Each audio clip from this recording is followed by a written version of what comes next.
Brother Nero, how could you? Hello, everyone, and welcome to a. Let me not talk in that accent. Hello, everyone. Welcome to the Heartbreak Heel Turn. This is your lovely and good-looking host, Dr. Heartbreak, of course, as always. Um, this is I'm a little bit giddy right now because I think I just watched the best match, the best wrestling match I've seen all year, and it's definitely between It's definitely between Jeff Hardy and, well, Brother Nero and Matt Hardy at TNA taping last Tuesday. No, I'm joking, of course. But a really big announcement that I did want to start out with was Brock Lesnar's opponent for SummerSlam. We're going to announce that. I'm sure some of you have already heard some of the rumors, but I'm here to kind of confirm the those rumors. And from multiple sources that I've heard and that I've listened to, Brock Lesnar is going to be facing Randy Orton at SummerSlam. That's right, Randy Orton. He's been out for the last, probably 6 to 7, 8 months or so with a shoulder injury, like everyone else was a couple months ago, and he's going to make his big return at SummerSlam against Brock Lesnar. Um, Now, at first, when I had heard that they were going to announce a Brock Lesnar's opponent, I thought it was stupid because then it kind of takes out of the storyline of the whole thing. But the way wrestling is becoming nowadays is not much storyline and things anymore. It's more about the spectacle of a match. Like, two big names, the story kind of writes itself. And they kind of, that's the story, is two big names going into a match. And that's how wrestling has been, booked very often for the last couple of years. So that's kind of where they went with this route. I really kind of only saw, people like Randy Orton or like The Rock or like another big name fighting Brock Lesnar at SummerSlam because, one, they needed to have that big match type of feel to people outside of the wrestling world that just know names. So I'm sure people know who Brock Lesnar is, especially after this UFC 200 fight he's going to have against Mark Hunt. And I'm sure the casual, person that doesn't really follow wrestling has heard the name Randy Orton before. So it makes sense to have this match. I understand the whole dynamic behind it.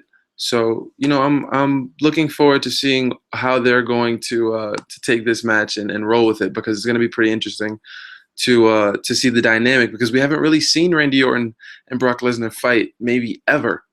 When they first came up from OVW back in 2002, Brock Lesnar was kind of strictly on Smackdown and Randy Orton was with Evolution on Raw. So we didn't really see them have a program together. So this match is about 14 years in the making. So like I said, that story writes itself. They don't really need a storyline behind that. So I'm looking forward to it. I hope Randy's 100%. Hopefully Brock Lesnar wins his match against Mark Hunt in UFC 200, because if he loses, it kind of deflates the match a little bit, knowing that, he went out at UFC and lost, and now he's supposed to be the big guy that's supposed to be in this match. Like, it kind of takes the air out of his sails a little bit. So hopefully he gets that victory so that, this feels like an even bigger fight. And it's interesting, the timing as well with the timing of announcing this match, which they're going to do tomorrow on Smackdown. Your boy Heartbreak, he always has the 411. I always got the deets on the low. So for the low, my guy, shout out Chubbs. But at the end of the day, most people are going to find out about this tomorrow at 8 on the USA Network on SmackDown. But I'm letting you know right now. So you got a lot of time to figure this out, to watch the show, and to brag about your friends about how you already know who Brock Lesnar is going to face. You don't have to wait for an announcement. It's interesting as well, like I said, with the timing, because UFC 200 is very close. I don't know the exact day because I don't follow UFC, but at the same time, I'm sure that they're announcing this match so that even more eyes are on Brock Lesnar during the UFC fight. And I'm sure they're going to promote the UFC match as well. So, and it's going to be interesting to see if UFC promotes Brock Lesnar's fight at SummerSlam. I'm sure there had to be some kind of a deal made between the two for him to even be going back and forth like this, because this has never happened before. This is the first time we see a guy go from WWE to UFC, then back to WWE in such a short amount of time. So obviously, there's a it's a special occasion for such a special beast, to put it in not so many words. But yeah. So Brock Lesnar's opponent, again, if you're just tuning in, is going to be Randy Orton at SummerSlam. And this is a match that's 14 years in the making, so obviously a lot of people are going to be excited about it. Um, you know, going from there, I just when I wanted to talk about a lot of things today, and one of them was probably the best match I've seen all year. That's what I was saying at the beginning of the show. Um, and no, it's not the Brother Nero stuff on TNA. Even though, you know what? Let me talk about that first. All right. I don't really watch TNA, but especially because the product has just gotten very trash over the last couple months, couple years, whatever you want to say. But at the same time, I think that Matt Hardy and Jeff Hardy, aka Brother Nero, what they're doing right now, the program that they're doing is very good for the company. And now it's not good for wrestling. It's actually terrible for wrestling, in my opinion. It's terrible for wrestling. It's terrible for the business because it's kind of making a mockery of the whole thing. They had a very good program. They had very good matches, but this last part of it was just a little bit too comical. It was a little bit too satirical for me, being a wrestling fan. But I understand where they're going with it because it brings eyes to the. I mean, look, I watched it, so obviously it's bringing eyes to people who don't normally watch TNA to be like, who is this crazy guy with gray and white and black hair, talking funny to his brother, and then what's going on with this whole thing? It's just an interesting dynamic as far as TNA is concerned. Probably the most interesting storyline they've had in the last 10 years. I'm maybe pushing it a little bit, but you know what I'm saying? Like, I don't remember people talking about TNA as much now as they did back then, right? Like right now, I think it's building momentum. I mean, even WWE superstars have been in the mix with this Brother Nero stuff. I saw a tweet the other day from Sasha Banks. She was talking to Bayley and talking about calling Bayley's sister Nero. So it just goes to show you, even WWE superstars are watching TNA, or at least watching this program, just to see what happens between these two guys. And let me tell you, like I just finished watching, that the end. It was called The Final Deletion, and it was exactly what I thought it was from TNA. But I can't lie, it was entertaining. And I didn't want to see the end of it. I don't know why. That's the beauty of a great storyline. You might not know why you want to see the conclusion to the story, but I did. And I'm sure I'm not the only one who has never maybe watched TNA very often to just want to see what the end of this whole story was. And for those of you who haven't watched it, Matt Hardy and Jeff Hardy have a match in their backyard in their hometown of Cameron, North Carolina, kind of to end their entire feud, to see who can have the Hardy name, the Hardy brand. So whoever wins the match has the brand. And it wasn't even really a match, it was more like a soap opera. Even like, we know WWE is kind of like a soap opera with its promos, but the match was a soap opera. Like, it wasn't a match, it was like a bunch of cutscenes of a bunch of moves and a bunch of spots with some demonic music playing in the background, which was cool. Like I said, it was entertaining. But that doesn't mean that, it was pro wrestling, quote unquote, it was sports entertainment. And this is why the debate between sports entertainment and pro wrestling is so, is it the same thing? Is it not the same thing? This Brother Nero stuff is sports entertainment, 100%. This isn't pro wrestling. And if this is what Vince McMahon wants to say, that pro wrestling is dead and sports entertainment is what they're doing now on WWE, then that's where the business is headed eventually. This crazy satirical version of pro wrestling called sports entertainment is what we're going to be headed to, because it's what gets people watching. Now you have a bunch of people that are watching TNA that have never even heard of TNA, or maybe even Matt Hardy or Jeff Hardy. I'm sure a lot of them do know who they are. That's the reason why this is getting popular. But at the same time, you know, you have to realize that you can only take it so far before you start to push the boundaries too much. And I think that's what this did. Um, I mean, physically what they were doing was real because there were some sick spots in this, I don't even want to call it a match. I don't know what to call it in this confrontation between these two guys. That was crazy. Jeff Hardy had his brother on a ladder, laying flat on a ladder, and climbed a tree above the ring in their backyard that was at least 15 feet high. And he jumped and tried to do a swanton off the tree. And his brother moved out of the way and he landed right on the ladder. And it was just sick. You could see the welts on his back, as time went on. You could see the welts developing on his back from hitting the ladder. And it was just like, ow, like, how does someone take that kind of thing? And you'd think that'd be the sickest thing you'd see all match. But at the very end, excuse me, at the very end of the storyline or of this confrontation, Jeff Hardy, who you'd think would learn his lesson not to jump off any more high things, had his brother basically knocked out in a sand dune or in a sand pit or whatever. They ventured out from the ring because I guess it's a falls count anywhere. Ventured out from the ring into a sand pit in their backyard, and he was gonna jump off of his logo, which was just precariously perched on the end of this sand dune, which was at least 20 feet high, and he was on the top of it. And somehow Matt Hardy found a way to light it up while he was on top of it and turn it on fire. And it forced Jeff Hardy to jump off of his logo and land directly on his back on the hump of a sand dune. Like, jumping 20 feet directly on your back onto a ring is already hard enough, but doing it on straight ground, straight dirt, that had to hurt. And if he's not injured, or if he's not, if his back isn't like Shawn Michaels' 1998 Royal Rumble, then I don't know what, then he's Superman to me, because those were some sick spots that for something that wasn't even a wrestling match, he took them very brutally. And the conclusion of this whole storyline was Brother Nero was defeated and deleted, and Matt Hardy ended up winning.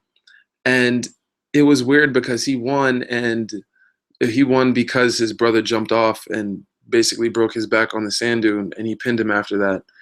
And it was just like, that's it. That was the end. That's the end of the feud, and it kind of makes you want to tune in next week.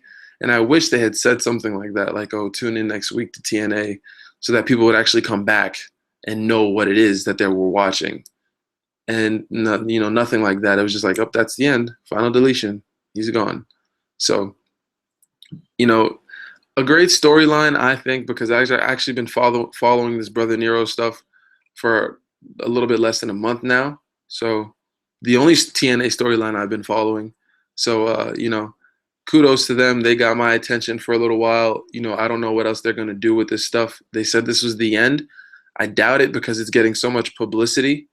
Maybe bad publicity because it's so bad that it's good. But, there's no such thing as bad publicity, right? Any publicity is good publicity. I'm sure in TNA's case that's exactly what it is too. So, I venture off from TNA. That's the last time I talk about that for the night. No more talk about Brother Nero or anything like that. Again, if you're just tuning in, I started out the podcast talking about Brock Lesnar and his eventual opponent at SummerSlam, which will be Randy Orton. I've heard from numerous sources online that Randy Orton is going to be his opponent. So that's where that's going. Now, if we want to talk about the real match that I think was the match of the year, and I don't know if you guys even know what I'm talking about, but let me explain. NXT, of course, NXT, right? The best wrestling in the world, in my opinion, NXT.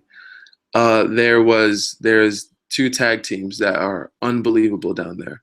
The Revival, who are the current tag team champions, Scott Dawson and some Dash Wilder, and American Alpha, Jason Jordan and Chad Gable. And those four guys have put on in my opinion, the match of the year. And I feel like tag teams do not get enough credit as far as how good their matches are because they might seem gimmicky. But at the same time, you got to give credit where credit is due. And this match was just, it was the third match. It was the rubber match of it was a trilogy. And the first match went to the first time they fought NXT Takeover Dallas, American Alpha won the titles.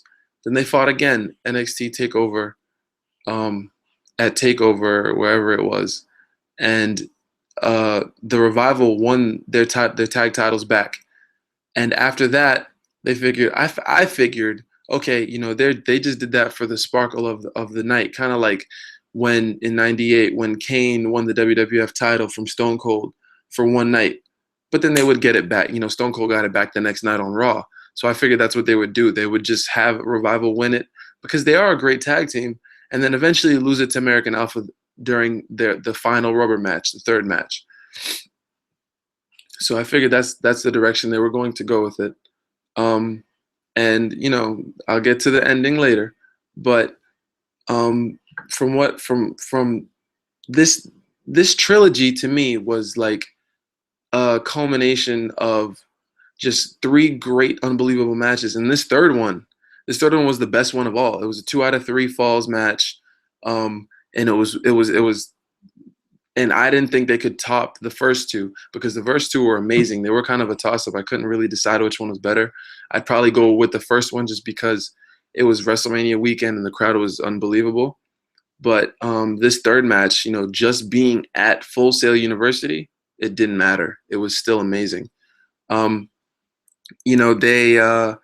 I would if I had to compare this trilogy, and I'm gonna go there, as far as tag matches go, probably the best trilogy of tag matches ever. I know the Hardys and Edge and Christian had a good. I don't know if it was 3 matches. I don't know if it was a trilogy or if it was 4. I believe it was 4. It might have been a trilogy. I know they had WrestleMania 2000, SummerSlam 2000, and then WrestleMania 17. I'm sure they had some matches in between that. I don't know if they were TLC or triple, but I know they were triple threat.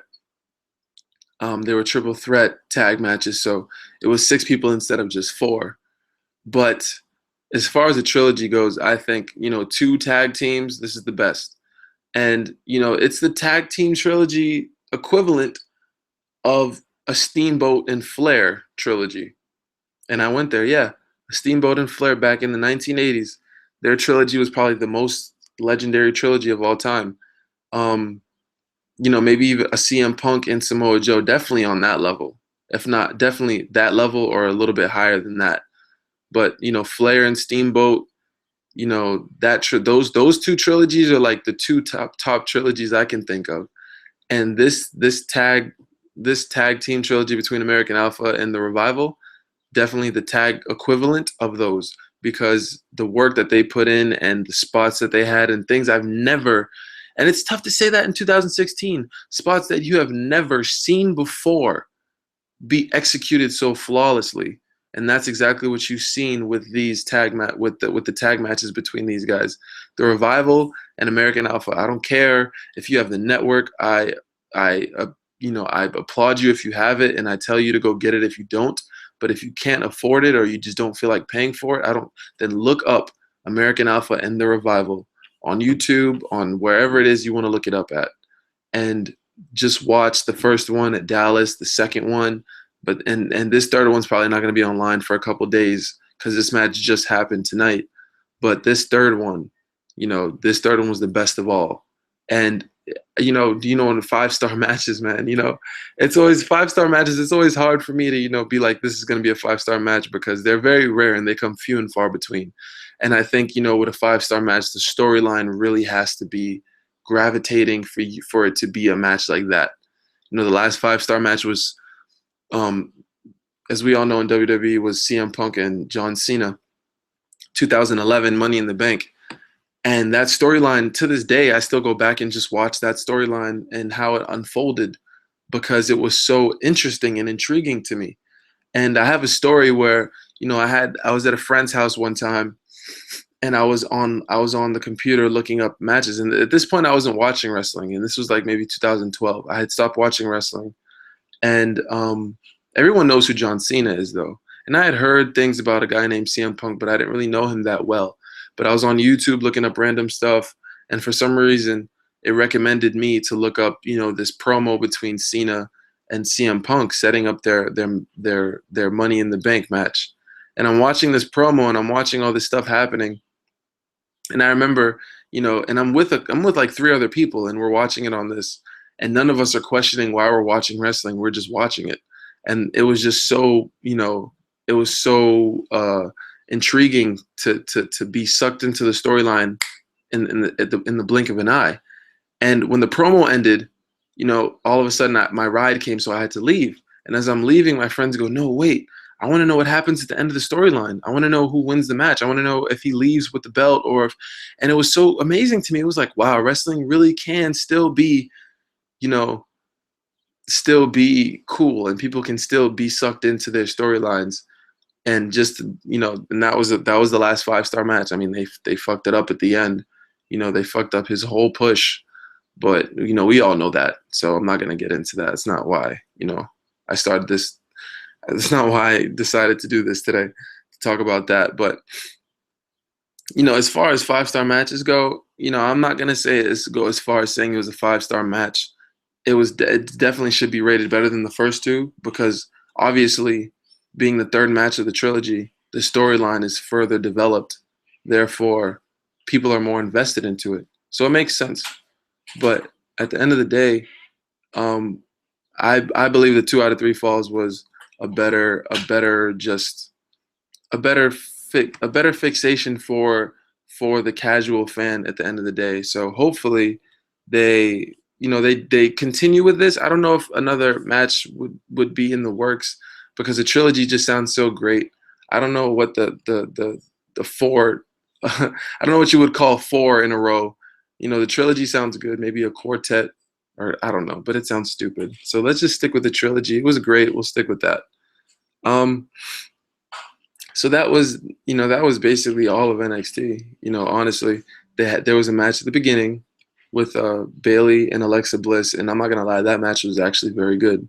And I do a wrestler of the week at the end of these shows, and I was very tempted to give it to Alexa Bliss, because she did the one thing that's very hard to do, and that's to put over your opponent and lose, but at the same time putting yourself over.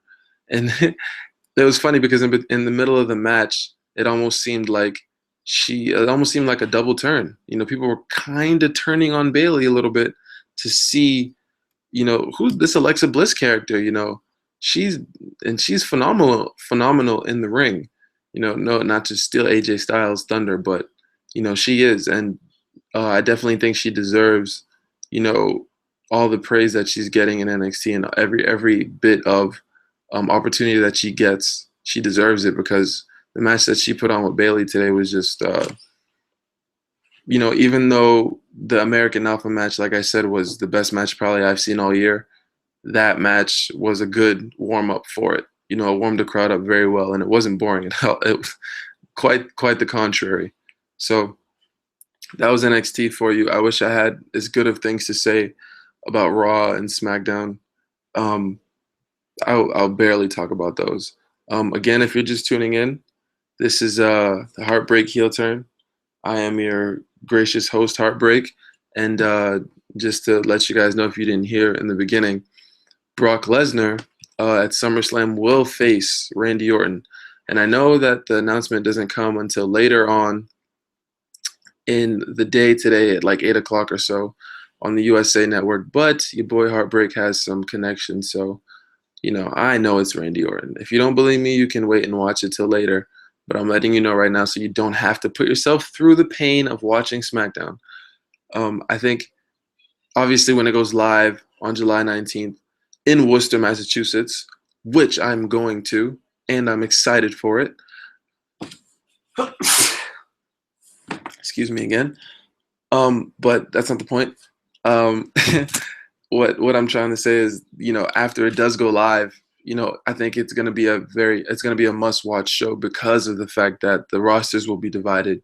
But as of right now, I think you can just skip SmackDown because there was actually a match on Raw on Monday that was between Dean Ambrose, and it was promoted as champion versus champion. Dean Ambrose against the WWE World Heavyweight Champion against the Intercontinental Champion, The Miz.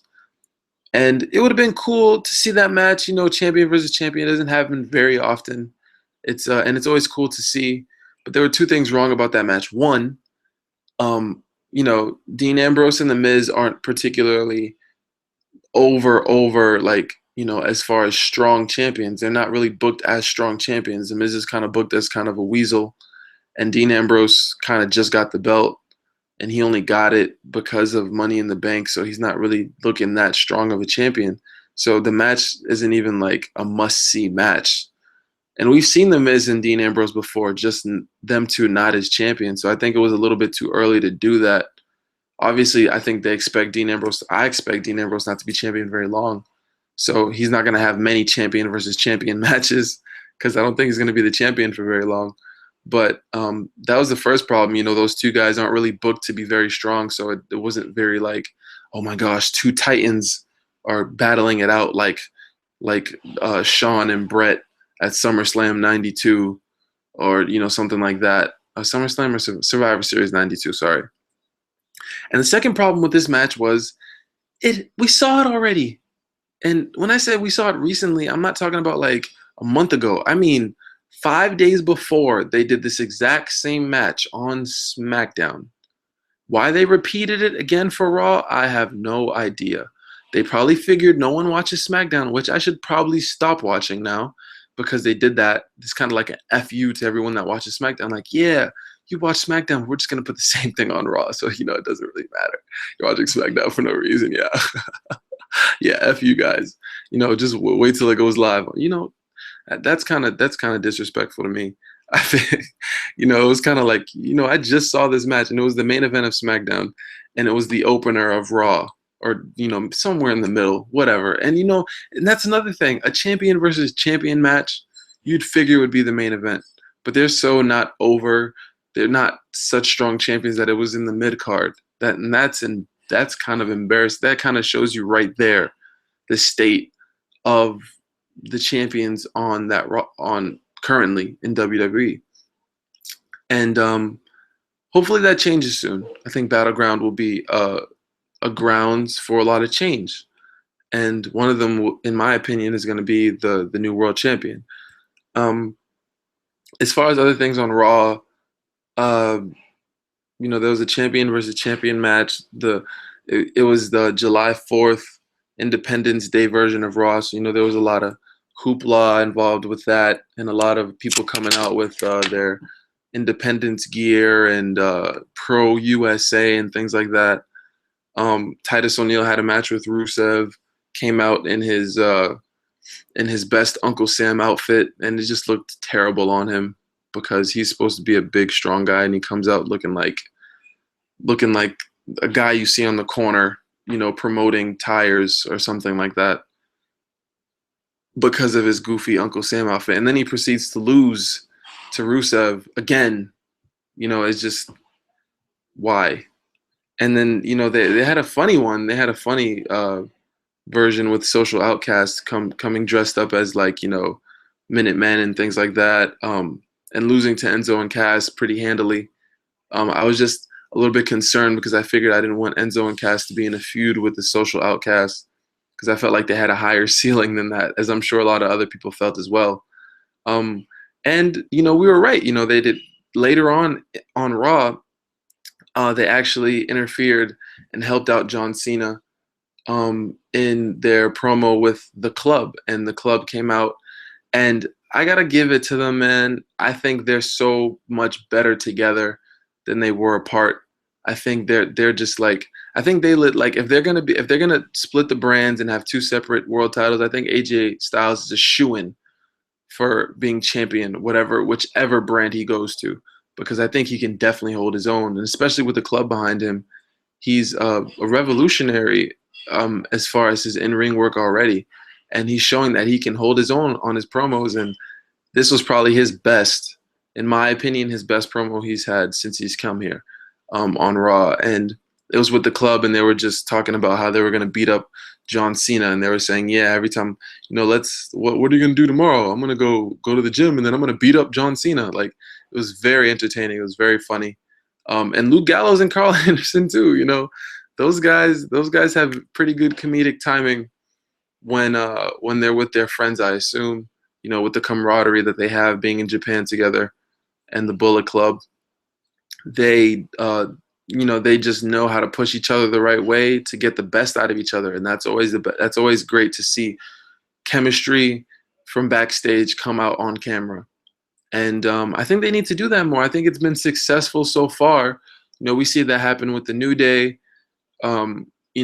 We just saw Seth Rollins coming out saying that when he was with the Shield, that was the best time he's ever had as a wrestler anywhere. And we can all agree that the Shield stuff that they were doing was amazing. So, and now, you see that with the club, the guys that were legitimate friends backstage, coming out on camera and being great on the mic. And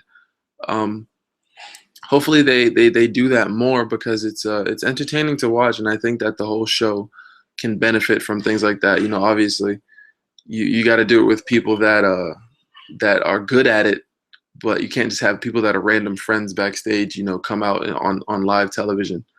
But, I'm sure, they can figure it out, but hopefully they do that a little bit more, because it is fun to watch, and it seems like a successful formula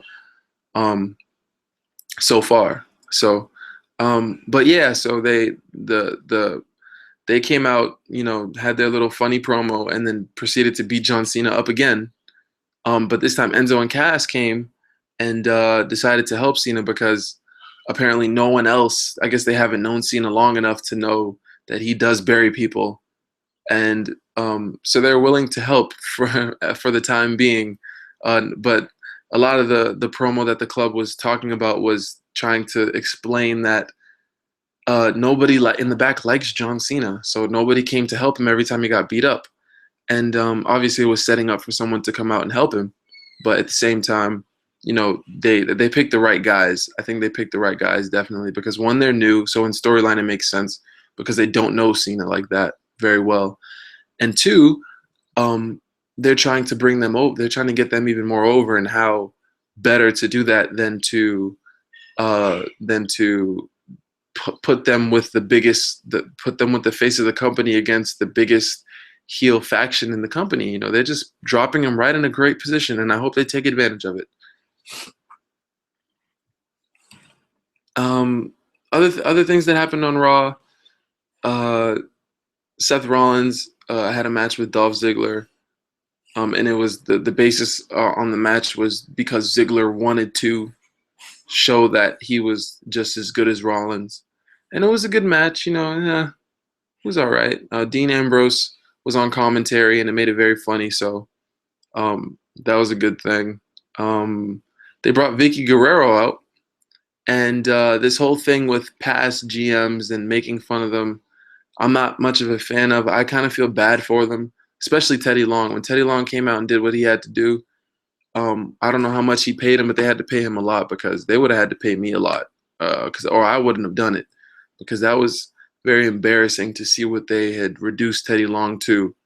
And I've listened to podcasts with him on it, and he doesn't seem very mad about that whole situation. I mean, he got paid, and I'm sure he got paid very well, so he's not very angry about the situation. At the end of the day, he came in for a show, did his job, and left. And I'm sure that's how, but they didn't do that with John Laurinaitis, and they did it with Vicky Guerrero today, but they didn't do it as bad as Teddy as well. So after the whole Teddy thing, I was just not a fan of any of them coming out at all. So, I'm not even going to bother with that whole thing.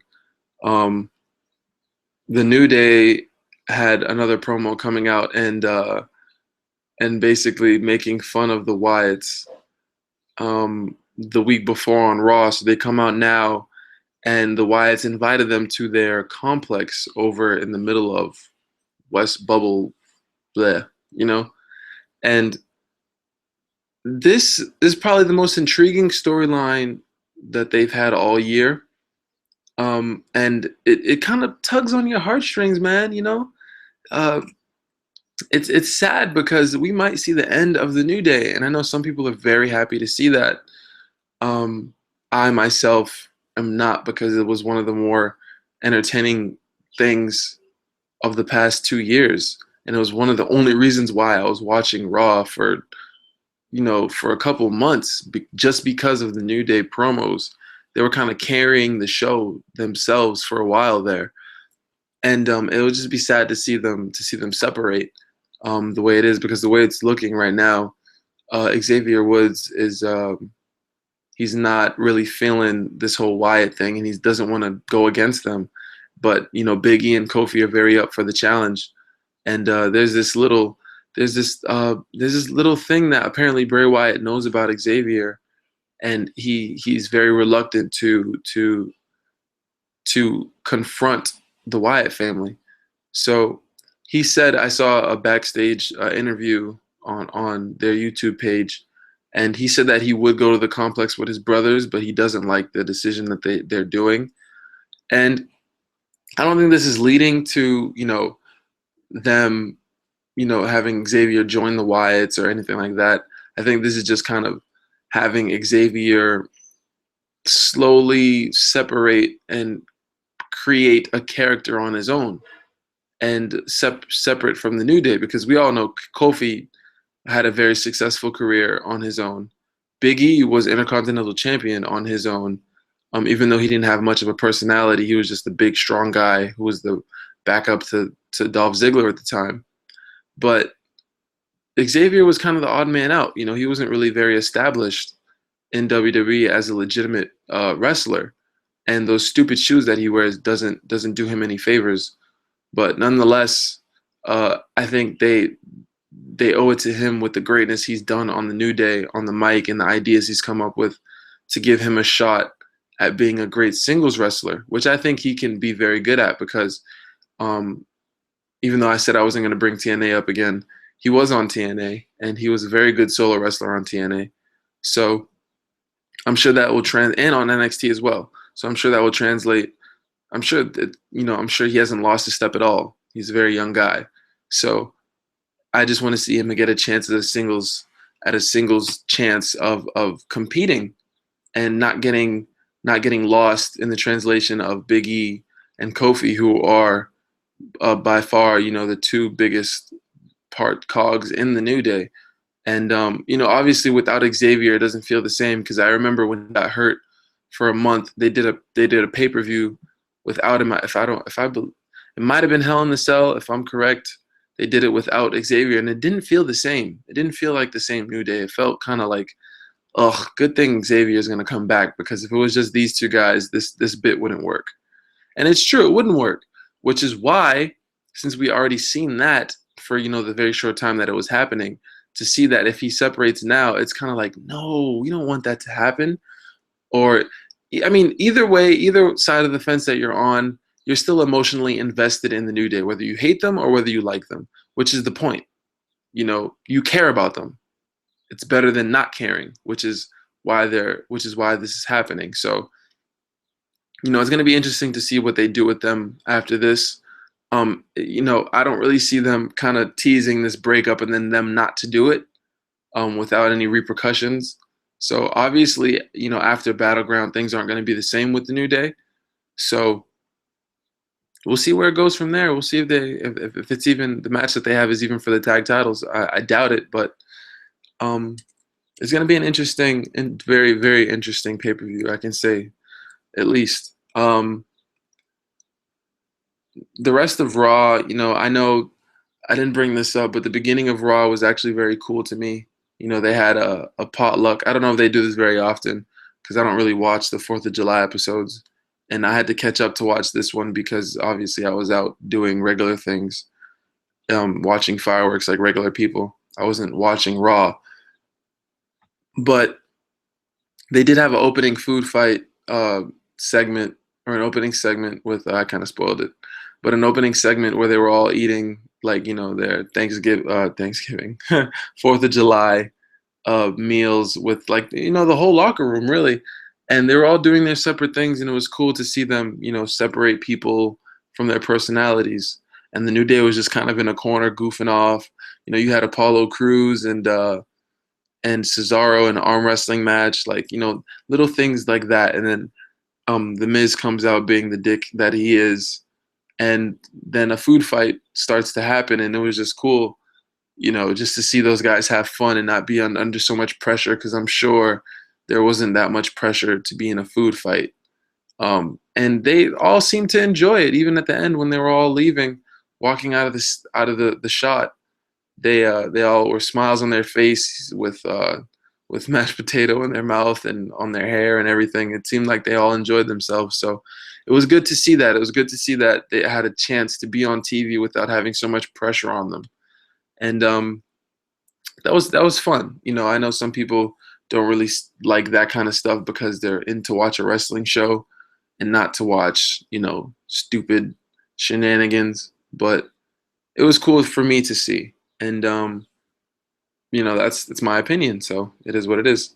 There was I don't even want to talk about this, but the main event was a 16-man match or something like that between Team USA and Team International Alliance.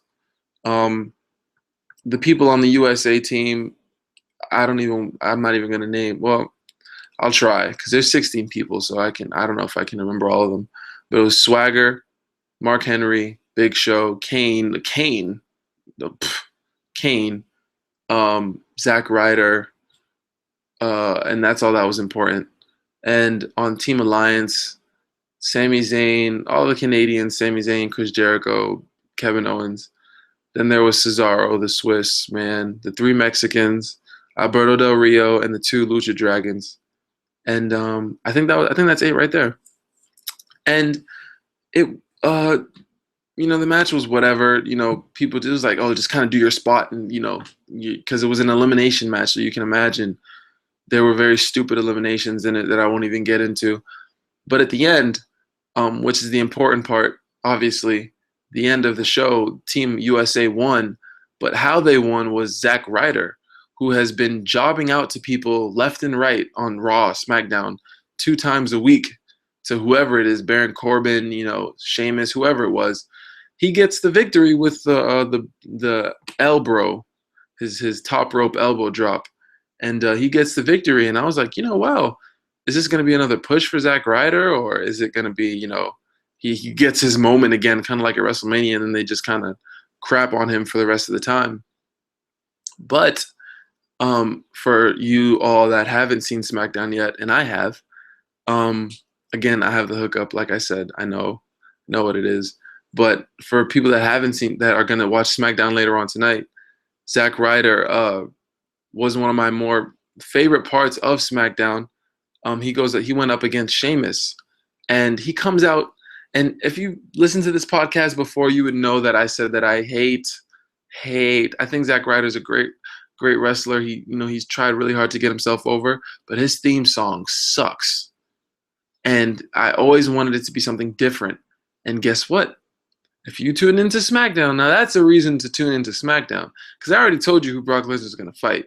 But if you want to hear Zack Ryder's new theme song, which is similar to his current one, but it's way better. It's just better. Just a better feel for his character, a better feel for, for you to get hyped yourself.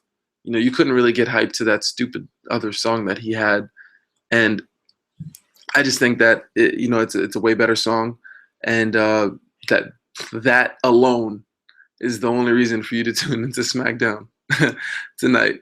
So, but you heard it here first. Zack Ryder with his new theme song, bigger news than Brock Lesnar's opponent. And again, if you guys didn't hear Brock Lesnar's opponent, I don't like repeating myself, but I see different people, coming in to watch the podcast, obviously. So, but Brock Lesnar's opponent at SummerSlam is confirmed to be Randy Orton. Now, you never know what WWE does within the next 24 hours. Maybe they've heard this podcast and they're going to go, you know what? We're not going to let Heartbreak break the news. He's not going to break our hearts like he does with everyone else and break our news. So we're going to change it. We're not going to have Randy Orton fight Brock anymore. They could do that. SmackDown was already taped, and the segment that they're going to do for Brock's part isn't on the show. It's going to be like during the commercial breaks and stuff. So it's subject to change. But as of right now, it's Randy Orton, and that's what it's going to be, and that's what I'm saying. So you take my word for it. That's who will be a part of that whole thing. So we transitioned from this new theme song that we heard to Darren Young and his long, over boring segments with Bob Backlund. Now, I don't know if I dreamed this. I don't think I dreamed that. I think I might have seen it at a live event or watched, a taping of a live event or whatever. Someone recorded it. And I actually saw Darren Young in the ring with Bob Backlund. And Bob Backlund was actually like his active manager. He was out with him doing things with Darren Young. And I mean, this is live, but that was pretty rude. Anyway, he's out doing things with Darren Young. He's actually going to be in the ring with him. Now, obviously, again, this is going to be live event stuff. So it hasn't been on TV yet, but you can look forward to Darren Young actually having Bob Backlund in his corner during his matches.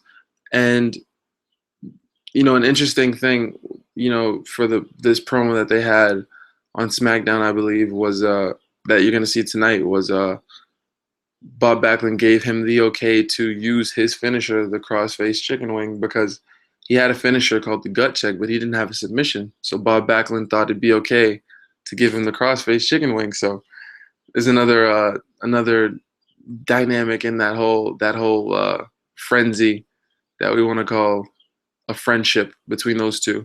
So it'd be interesting to see, like, if they ever did a segment on how they even became friends in the first place. But I'm thinking too far. I'm thinking too logical there. Things are never that logical with that place. It's like I said, if you want to see that Zack Ryder theme song, SmackDown is the place to be tonight. But other than that, I've already broke all the news to you guys, so SmackDown's not really going to be too watchable. And I don't like saying that, but at the same time, they've done this to people that habitually watch SmackDown. They've replayed things that they've put on SmackDown on Raw the next week, or things that they had to hide on Raw they're going to put on SmackDown. And it's kind of a slap to the face to people that tried to take their time out of their day to watch SmackDown. So, yeah, unless you want to see Zack Ryder's new theme song, I wouldn't recommend you watching it. Now, there's another segment that I want to do. That I want to do for this show to wrap up the show. It's a segment called Top 5. And, this top 5 is actually going to be between, this top 5 is going to be about the top 5 wrestlers that have been underutilized within the past year or so. I don't want to go too far back because then it just gets very muddy. So I want to stay current and keep it in the past year. So this is Heartbreak's Top 5 segment. Top 5, no debating. Top 5, top 5, top 5. And my number 5 person is a person that's actually not even in the company anymore. And it's Damien Mizdow, whatever you want to call him. He was released not too long ago, but at the same time, he was a guy that I felt like, he did his job, to the extent that they wanted him to do it and above and beyond. And it was just a shame to see him, get released after getting over with the crowd. Every time he came out, people were cheering the hell out of him. And they probably just didn't know what to do with him. So they released him, and he's a very sad story of a person that was very underutilized in the time that he did have. Now, he's the only guy on this list that is that isn't a part of the company anymore. So everyone else, they still have a chance to potentially do more with them. Number 4 is Dolph Ziggler. And I know some of you are saying Dolph Ziggler's on TV every week. You know, he's facing big guys. He just faced Seth Rollins on Raw, and yeah, you know, I get all that, but I feel like Dolph Ziggler actually has a lot of talent and he has a lot of love for the business. So I feel like he wants to be great. And he's never really gotten a chance to do that. You know, he was kind of like put in the spot that CM Punk was put in when he first, because you can say, yeah, he was a world champion, but so was CM Punk. And not talking about the CM Punk that won the title at Money in the Bank that kind of solidified his main event status. I'm talking about the CM Punk that won after winning the Money in the Bank match and then cashing in his belt to be champion. And this has happened to a lot of people that were Money in the Bank winners. You know, they were kind of mid-card guys that they wanted to help put them over and to get them into the main event spot. And it worked for some people. You know, it worked for Edge. It worked for Seth Rollins, I guess. You know, Dean Ambrose. You know, the jury's still out on that. We don't really know. But a guy like CM Punk, when he was first given the heavyweight title, it didn't feel like he was world champion. Like his matches were mid card in the pay-per-views, and he was just kind of a paper champion sort of. And then he didn't even get a chance to lose it. They kind of just stripped him of it with some fake injury. And this is how I felt with Dolph Ziggler when he won the world title. Yes, his pop when he won the championship was amazing, but at the same time, it wasn't, you know, he didn't have a very memorable run with that belt. And since then, he's only had, you know, romantic encounters, and that's been his whole storyline, is that he's, you know, romance and stuff. And you can't be successful just in this industry with just romance storylines. You know, you can use it as a platform, but that's all you can use it as, is a platform. And after that, you need to venture off into more you know, modern and you know, sensical storylines, not, you know, stupid puffy relationship crap. That's crap. And that's all we've seen out of Ziggler as far as storyline goes, besides this whole Baron Corbin thing that he's done.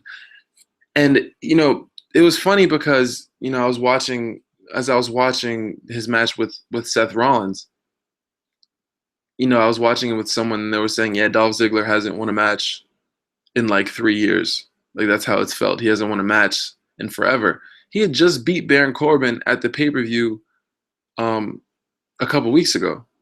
And it doesn't feel like that, though, because he, you know, he doesn't have much of an impact anymore. And I feel like they can do so much more with him. And I've dwelled on Dolph Ziggler too long, but I feel like he has a lot of talent, and he can potentially, you know, figure it out and be something of significance to the product. And hopefully they can figure out what that is with him. Number 3 of the most underrated wrestlers on my top 5 is Xavier Woods, or underutilized. I'm sorry, not underrated, but underutilized. I mean, you can put him in that in both categories. Underutilized, you know, again, not as far as being on TV, because the New Day are on TV every week on both shows most of the time. And, you know, that's not what I mean. Again, you know, what I mean is that I feel like he has so much more to bring to the table than his goofy shoes and his trombone. I feel like he's a very good wrestler in the ring, and he can, you know, based on some of the things that he's doing recently, especially with this whole Wyatt thing, he can potentially hold a storyline on his own. And I just hope to see that he gets an opportunity to prove himself as a singles competitor, or, you know, as a singles guy, hopefully. I can remember seeing him in a match way back when the New Day were still heels. It was a part of John Cena's U.S. title match that he had every night on Raw. And he went against Xavier Woods, and I was so excited because I thought that Xavier would get a chance to be singles champion and win the U.S. belt with some stupid shenanigans from the New Day. It didn't happen, But I thought it would have been cool because the New Day were freshly hot. They were so hot at the time. I mean, they still are, but they were heel tag team champions. And I figured they'd give Xavier the U.S. title because kind of like what they did with Dean Ambrose and the Shield. They just kind of gave him the U.S. title to give him some legitimacy so that he could prove himself over time. Dean Ambrose didn't do that with the U.S. title. He kind of brought it down because he didn't even defend it. But I felt like Xavier was being with the New Day, he would have made it more relevant. And knowing him, he has so many ideas. I'm sure he would have came up with something interesting to do with that belt. But alas, he didn't get a chance. I'm sure he'll have an opportunity, hopefully in the future, and that's why he's on this list, because I hope he does have an opportunity to hold a singles belt, because I think he can be it can be very beneficial for all parties involved. Now, number 2 is controversial on this list on the top 5 most underutilized people, and number 2 on this list is Brock Lesnar. That's right, mayor of Suplex City, and if you really think about it, it makes sense because this guy was the most over guy in the company. And I don't know if I can say that now. Maybe I think that might still be the case. But the fact that, he comes for the big shows, which is cool. And, it's the big fight feel and he's over and he comes for special occasions. It's cool to see that. But at the same time, it kind of takes some of the luster out of it because of the fact that he only shows he only shows up on certain shows, and it kind of like his, especially if the times that he does show up aren't memorable, then it kind of brings him down. Like the last time we seen him, he was in his match with Dean Ambrose. Excuse me. He was in his match with Dean Ambrose at WrestleMania, and that match was, very boring. He kind of just almost just found a long way to squash Dean Ambrose in that WrestleMania match, and it wasn't very memorable. And because of that, he's kind of lost some of the wind under his sails because of that. And now his return to SummerSlam, they're just gonna bring him back on a big match basis instead of having a storyline behind his whole thing, because they just tried the storyline thing with Dean and it didn't work out. So they're just gonna go, all right, we're just gonna go down the route of big fight feel, and that's because he's not on TV very often. And and even I know examples of guys that couldn't wrestle or that weren't on TV but still found a way to, whether it was do a segment from their home, via satellite. How many times did we see that back in the day with The Rock when he was filming his movies? It's The Rock via satellite, or Shawn Michaels or Stone Cold when his neck wasn't the best of health. We saw that a lot, and it wouldn't kill Brock that much to understanding that he's in his UFC mode and doing his UFC thing, to take 5 minutes out of his time to have Paul Heyman fly out to wherever he is and, have Paul Heyman, have him stand in the back looking menacing and have Paul Heyman cut a promo via satellite, just to keep Brock, in the intertwined with the product. Having him gone for so long, it's just keep coming back and forth. That formula has never been successful. And the only reason why it worked at WrestleMania 31 and it culminated in such a great match was, one, because it had a big fight feel and the match delivered, and two, because Brock was the champion and it was for the belt. But having Brock not have the belt, it kind of, or not going after the belt, it only seems legitimate for him to do that. So when he's not doing that, it already takes some of the luster out of the match. So then not only having that, but then not having him deliver, as well as him not showing up very often, is bringing him lower and lower and lower as being over. And it's tough. It's not, it's a part-time thing, I understand. But when you have to say that your most over guy is a guy that's part-time, that right there just shows, that right there is a big fat problem, in my opinion. I feel like it's not very good for your most over guy to be a part-time wrestler and for him to only show up for the big match feels, especially if he's not champion. You know, I get back in the day, Bruno Sammartino only wrestled once a month. He was champion and he was selling out Madison Square Garden because they were anticipating his next fight. Not many people are anticipating Brock Lesnar's next fight. They're probably happy to see it, but they're not waiting on hands and feet for it like they would have been a year ago because he's not as over. And even saying that now is saying that, Brock isn't as over as he was. He's probably still the most popular guy in the company, depending on how you're going to bring him back, But, as far as with the fans, he's probably the most popular guy, maybe aside from Dean Ambrose, but he's not even all that popular. So that's number 2, Brock Lesnar, on my top 5 most underutilized guys. And my number 1 actually isn't a wrestler. Well, it is a wrestler, but it's wrestlers, plural. And it was the League of Nations. Now, this is funny to me. It's funny to say, but I was a huge fan of them.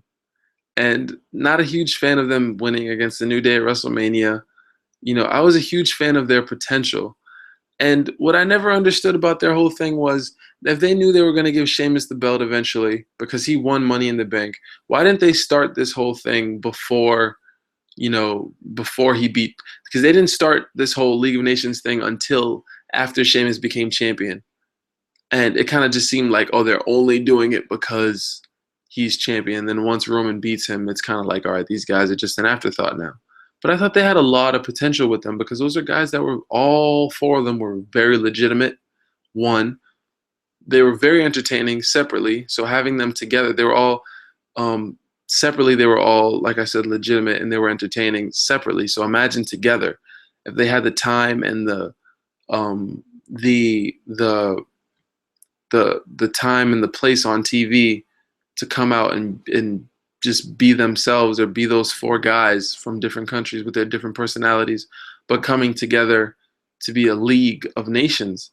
It's just a cool concept to me. Their theme song was awesome. I think they just kind of had it in their minds that they were going to be temporary and that was it. They didn't really think about it long term. And I felt like it was something that could have been cool, and I wanted to see it. I felt like it was something that could have prospered further than it did. And unfortunately, it didn't.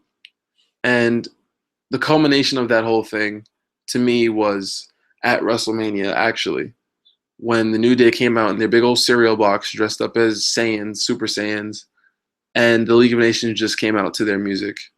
And I thought, at the very least, when they came out, because I love their theme song, I thought at the very least, when they came out, they were going to at least have their flags on their backs to represent their nations at WrestleMania. Why wouldn't you want to do that? Represent the country that you're from at the biggest wrestling show of the year and just have your flag and come out with that. They didn't even do that. They just came out. And it was so, and then they come out and they win the match, but they still get buried at the end by the legends. And it's just like, there was so much potential with them. And it was so unfortunate that, even though they were heels and people didn't like them because they were bad guys. It wasn't because they weren't good. If you go back and listen to them, people didn't want to see Sheamus as champion. So I can see why that he was getting such heat, and they were just people were so deplored to see them together. But they were really good. They were very good at their job, which was having people hate them, and they were good at that. And the reward for being good at what you do is to get broken up. Just ask Damien Sandow, I guess. That's my top 5. Kind of left it on a sour note there, but thank you again, guys, for listening. It's pretty late or early here, depending on your perspective. But I promise you guys that later in the week I'll go into the mailbag and pull out some, because I have some interesting emails that I did want to talk about, but I'm not going to have time to talk about them right now. But again, thank you guys for listening. I really appreciate it. Especially, at this hour, I did have a lot of people listening, so I really appreciate that. Um, Heartbreak has many more to go. Hopefully, Battleground is something that is going to be very memorable. But for right now, enjoy Smackdown if you decide to watch it tonight, just for Zack Ryder's theme song. And hopefully, you guys enjoy the rest of your day. Positive vibes only. Heartbreak out.